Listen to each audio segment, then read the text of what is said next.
Hi,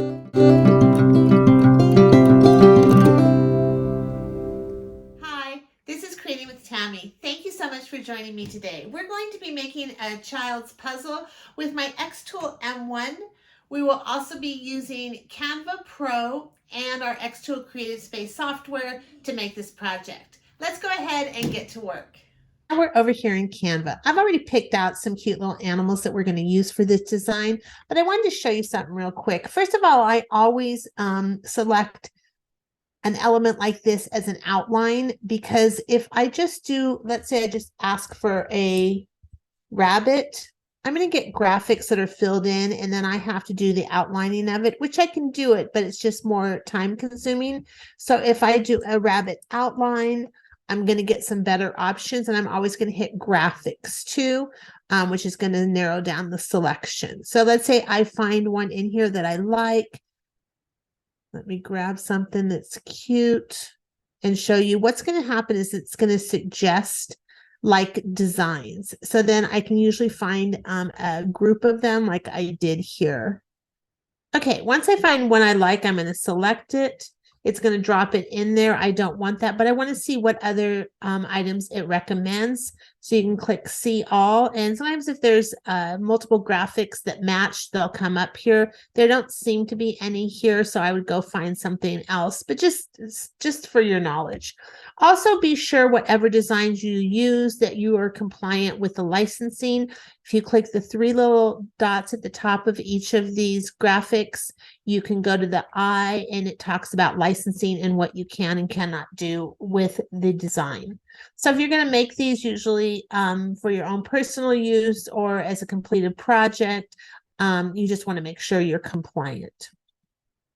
Okay, so we're going to go ahead and we're going to save this. The one thing that I'm going to add to this is I need a thumb notch to remove the pieces from the backboard. So I don't have an open half circle as a shape in Xtool. So I'm going to search for a half circle that's open, a half circle open. Okay, I like this one right here. That's going to do the job. And that just saves me from trying to make one in Xtool or in an outside application. Okay, so since I do have the Pro version, everything I'm using here is Pro. If you're going to use this on a regular basis, I highly recommend you get the Pro version because you can also export as an SVG, or you can buy the option to do it one time. But it's a good investment for me, and it's just something you want to think about. So anything that has a crown here is a Pro version. This is not Pro. You could get this one for free, this one for free, this one for free, but not this one, okay? So just something to think about. I'm going to go ahead and export this by hitting the share. I'm going to scroll down. I'm going to download it. I'm going to make it an SVG version because I do have the Pro and I can do that. And then that way I don't have to worry about setting up the lines. And I'm going to make the background transparent. That saves me from removing the background when I get over to Xtool Creative Space. Let's go ahead and hit download. And let's go over to our Xtool Creative Space. Now we're over here in Xtool Creative Space, and we're going to import that SVG file. You cannot open a project unless it is an Xtool Creative Space file. That would have an extension of XCS on it, so we need to import it instead. And you can do it over here on Image or File Import. Okay, there's our design. Okay, and there is our file. And our half circle. We're going to use this as a thumb hole to get the puzzle pieces out of the wood. So I do want to kind of take into consideration what size I want to make the whole board. I kind of want to do it in the 8 by 10 inch range, just because I don't want it to be such a big puzzle that it's going to be hard for them to hold. So let's go ahead and we'll work on these individual pieces, and then we can put some names underneath them, and then we'll put the thumb holes in them as well. We'll do that first. Okay, so I'm going to score everything that you see currently on the screen, but I do want to add a cut line for the outside. You can do this very easily by selecting your outer outline, and we're going to outline it one more time. We're in millimeters right now. I'm going to leave it at 2 millimeters and hit OK. So now I have that outside line to cut. I'm going to do the same for each one of these. We just want to make sure to get the outside edge to add this to. Okay, again, we'll do it over here.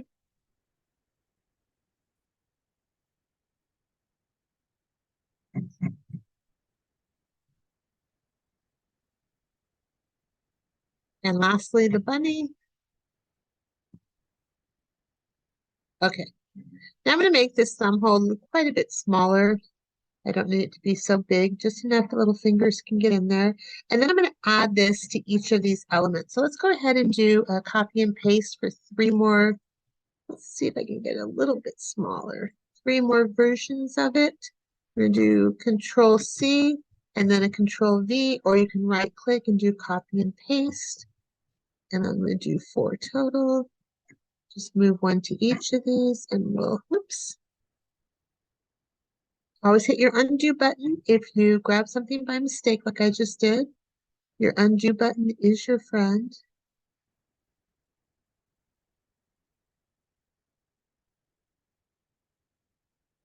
Sometimes it's hard to grab the element, so just take your time, you'll get it. Okay, so I'm going to turn this.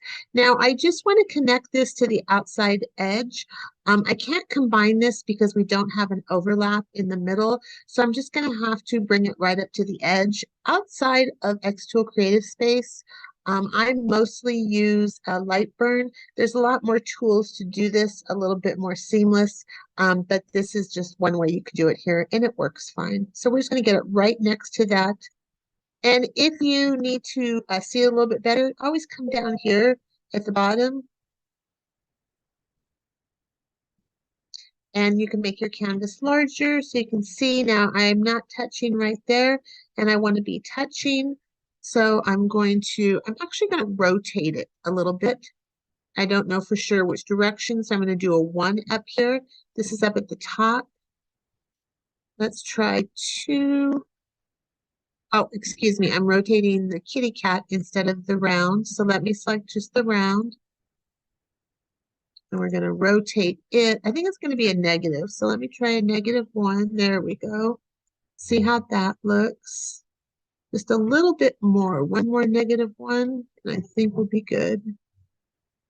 Okay, let me zoom in, make sure we are touching. Yeah, we are good. Okay, so it's going to cut this and this as well.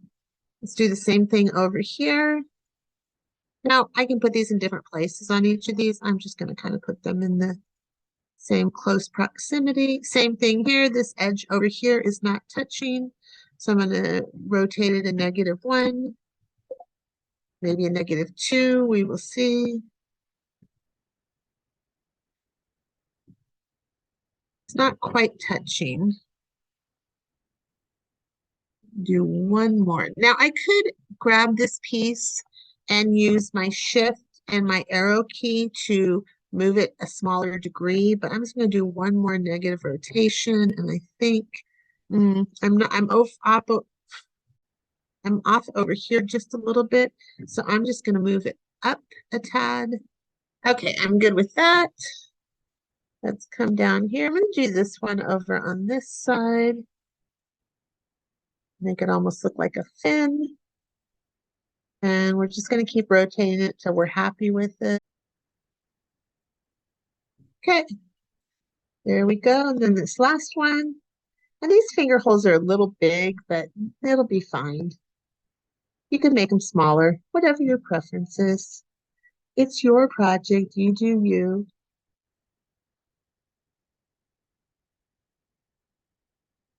Okay, I'm good with that. It's good. Let's zoom back out. Now I'm going to score everything except the outside lines here, and I'm going to combine these 2 lines so they stick together. But let's go ahead and set this up to score everything else, and then we'll come back and do that.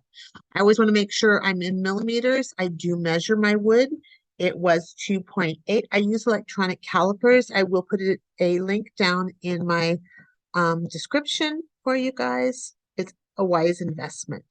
The better measurement you have on your wood, the more successful you're going to be with your project, I have found. Okay, I'm going to score all of this. I'm going to do it at 88. I just find this power and speed work well for me. And I think I'm going to do 89, and I do 2 passes. It takes a little bit longer, but you just get better lines. They're much cleaner, a little bit darker. Okay. Okay, I'm going to group together the outline and the thumb hole. It just makes it a little bit easier for me. So let's go ahead and I'm going to select the thumb hole. I'm going to hit my shift key and select the outside line. I know that I'm pointing to the right line because it will turn blue. Okay, so now you can see it's put a green box around both of these elements. Those are the 2 that I want. I'm going to right click and I'm going to group. Okay, so then when I highlight that, you'll see those 2 are both going to turn blue together. Okay, I'm going to do the same thing over here. I selected 2 there, right? Mistake, you'll see the 2 green boxes instead of 1. Okay, select. Okay, I'm going to select the thumb hole, and then I'm going to select right click, group. Over here, we'll do the thumb hole. Hold down the shift key. Select the outside edge. Right click. Oops, I didn't get it. Select the outside edge. Right click, group. Inside, outside, right click, group. Okay, so now I can go through and select those components. I'm going to select all of them and set them to cut. It's just a little bit faster if I do them all together. And we're going to select cut 100, 5, and 1. If you need help with settings, there is a material guide that I will put in the comments. You can download, and it is like an Excel spreadsheet, so you can actually update it with your own findings. It's just easier sometimes to go back and reference it when you're using different materials. Okay, so I am happy with that. Everything is blue that's supposed to cut. Now, the only other thing I want to do is I want to add some names underneath these characters. So I'm going to go ahead and just space these out a little bit, and I want to grab everything. I am holding down my left mouse key while I'm moving my mouse to highlight everything. And then I can move it over a little bit. Same thing here. I don't want to catch the rabbit, so I'm going to not go that far down. And again, guys, you have an undo key. Nothing is permanent, just like that. That's why I can do this. Okay, and I'm going to just space this down. I'm going to need a little bit more room to get the names in there. Let's bring this little. I'm going to use this shape. It'll take a second to come up sometimes. I'm far away from my Wi-Fi, so it's a little bit slow.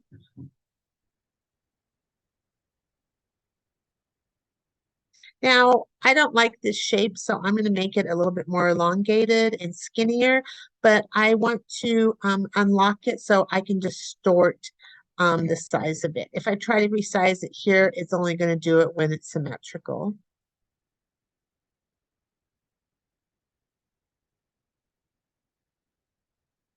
A little bit smaller.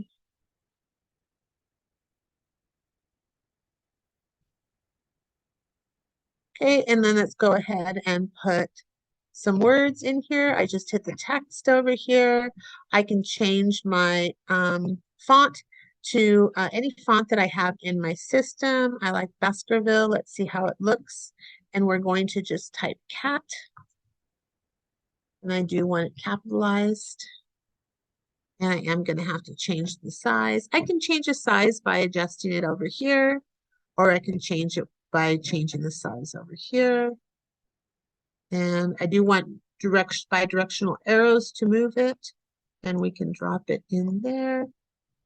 I'm going to center these 2. So I'm going to select both of these elements, align horizontal, align vertical, and then that works. Okay. So I'm going to copy these 2 elements and just do a Control C and do a V. Bring it down here. It saves me a little bit of time. And we can change the size of it for the bigger words, not an issue.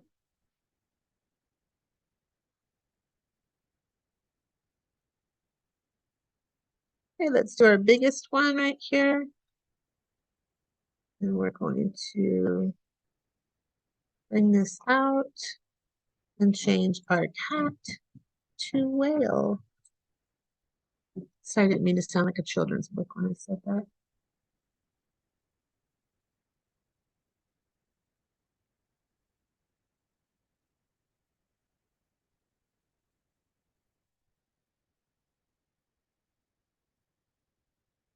Yeah, let me see if I can center these so they won't touch.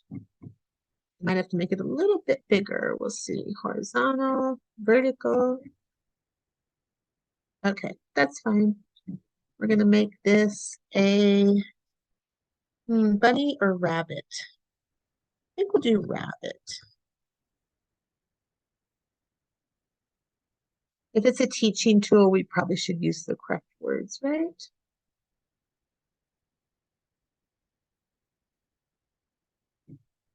Align horizontal, align vertical. And then I'm going to move these together. That's why I selected both of them. Okay. And I am good with that. Now, of course, if you wanted to move these out a little bit more, you could put the child's name in the middle. Everyone loves personalized items, so just keep that in mind too. Okay, so we are going to score these four. So I'm going to select these elements together so I can just set it one time. Oh, I did cat and sheep, didn't I? I need to fix that. Okay, I'm going to do 88, 89, and 2 passes. Okay,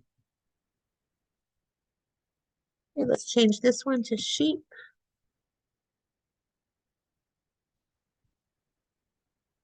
We'll make the element a little bit bigger. And we're going to bring it line horizontal, line vertical.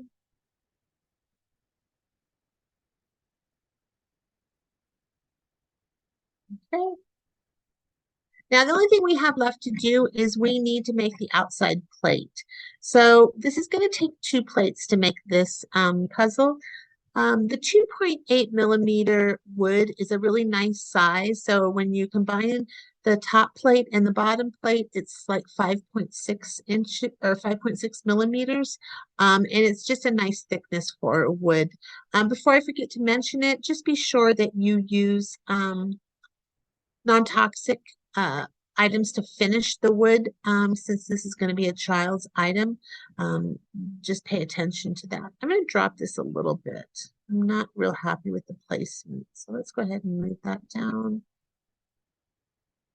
And I do need room for the outline here, so let's go ahead and add that and see if we need to move this all down. So this shape is going to be a square with rounded corners. Again, I'm going to unlock it because I'm probably going to change the symmetry, but we'll see. Maybe not with this. We'll see. Yeah, I'm going to have to change it.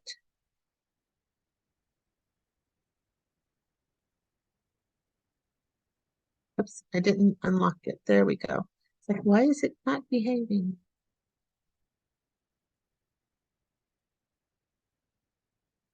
And then I want to pay attention to the size of this.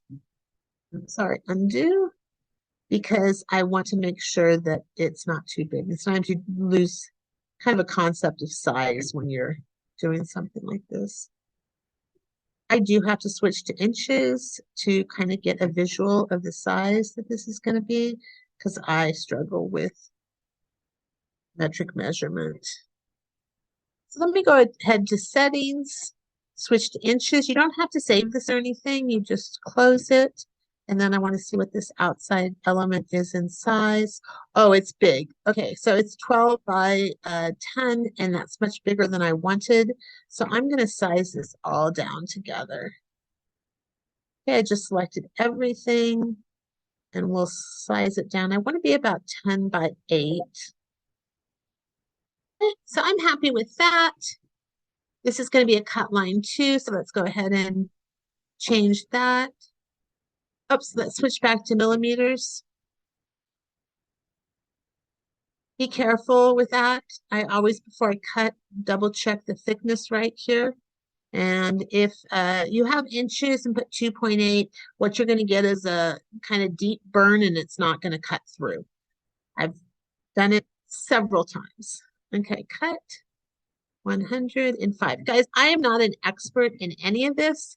I just have had my machine for about, probably about 7 months now, and I have taught this to myself, and I just like to share my knowledge. If you know of a simpler, faster way to do anything that I'm doing today, please feel free to share it down below in the comments, because I think it's all great when we learn from each other. It saves us all time and frustration.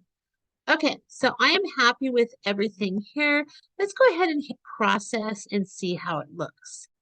Okay, the next screen is the most important screen in my opinion, as far as what's going to happen when you start your machine. So you really want to look at this screen, and you want to make sure that everything in orange is going to score, and make sure that's what you want. And everything in is kind of like a purple hue, blue or purple, I would call it, is actually going to cut out.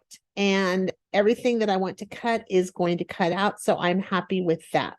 Now, if you're worried about this fitting on your wood, you can frame it. So what framing does is it just takes the laser and walks it around the wood. You can watch and make sure that it's on the wood and not off the edge. If it's off the edge, you're going to want to move your project a little and then do a second frame to make sure you're happy with it. Once you're happy with your framing, you'll hit start to start your machine.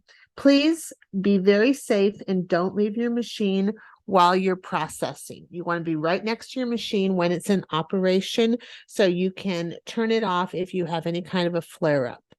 Okay, let's go ahead and hit start. Okay, and we're going to go ahead and get started.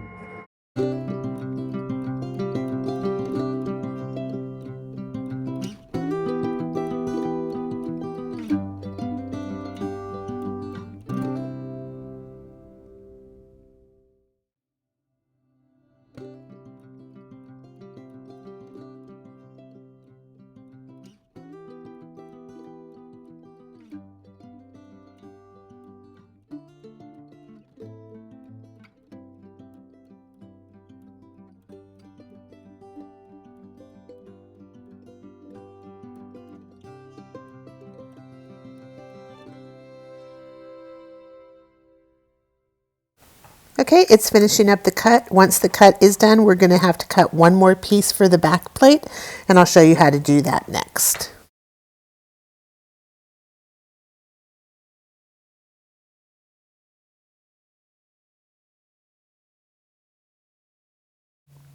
Okay, we're all done. Let's go ahead and remove this and get ready to do the back plate.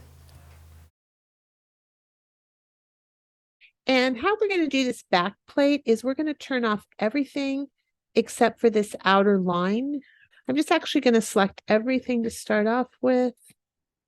And then I'm going to hold the shift key and deselect the outside line. Okay, and I'm going to turn it off.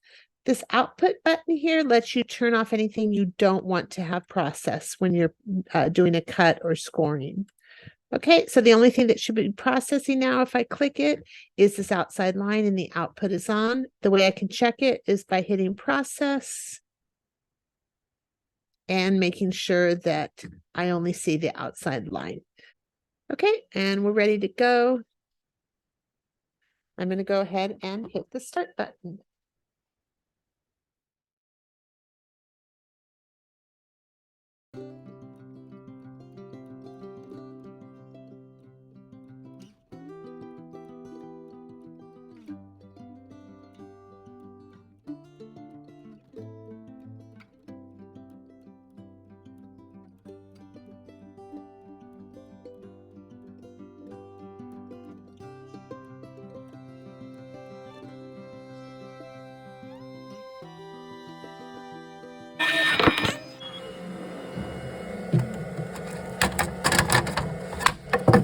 good to go. If you ever find that you have a section that doesn't cut through perfectly, you can always turn it on the back and use an X-Acto knife to finish off the line. It's pretty easy to do. We will go ahead and I'll finish these pieces and paint them, and then I'll show you the end project. Here is the finished project with the backboard on. Thanks for joining me. Be sure to hit the like, subscribe, and the bell so you'll be notified when I post new videos. Have a great day.